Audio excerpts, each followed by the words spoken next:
So just making the caramel for our bread pudding. I've got half a cup of white sugar and 2 tablespoons of water, and it's just on a fairly low heat, just waiting for that sugar to dissolve.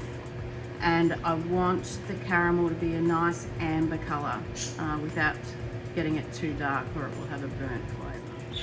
So the sugar's dissolved and just waiting for it to turn amber. Okay, we're just about at the right colour. We don't want to take it too far. We've got a nice amber colour now.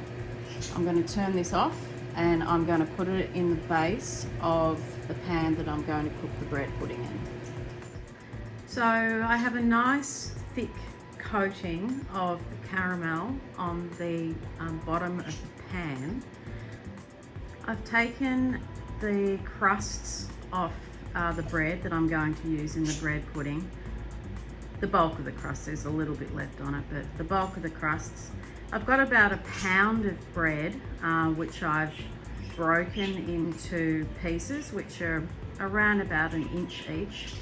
And now to the bread, I need to add my evaporated milk and my coconut milk and the spiced tea mix. And we're just going to let that sit for a while and let the bread soak up the milk and the tea.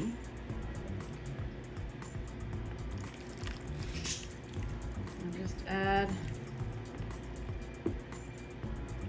all of my milk.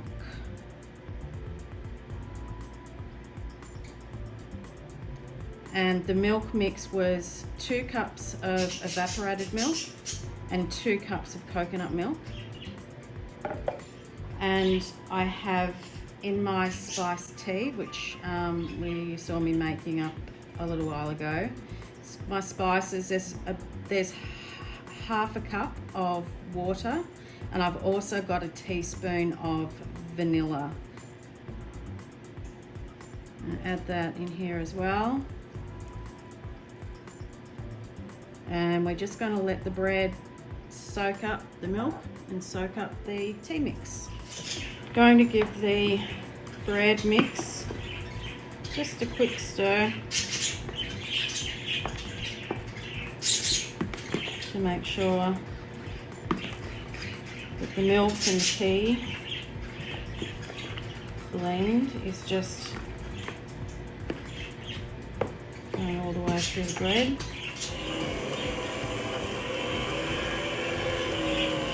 So with my hand mixer, or hand beater I should say, I'm mixing together 1.5 cups of sugar, 4 whole eggs, 3/4 teaspoon of salt, and I'm just about to add 1/4 pound, 3 ounces of melted butter.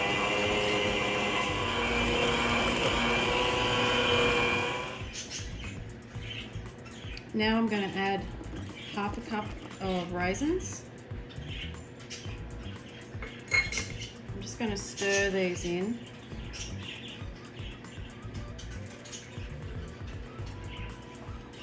And this is just going to get added into our bread mixture.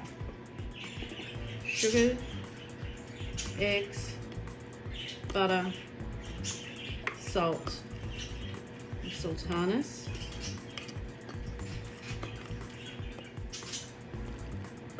Stir it all together.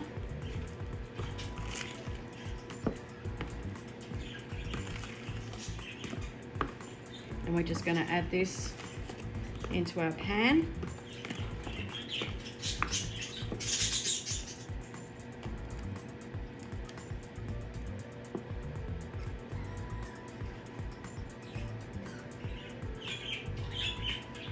Fill the pan up fairly close to the top. To keep the bread pudding nice and moist, we're going to not cook it directly in the oven. We're actually going to set up a little steam bath that we're actually going to cook the rice pudding in.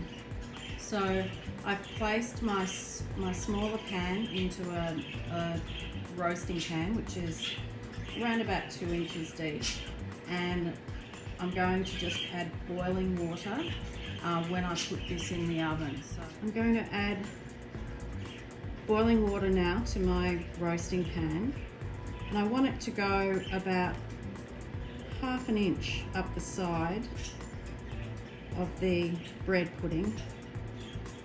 That looks pretty good.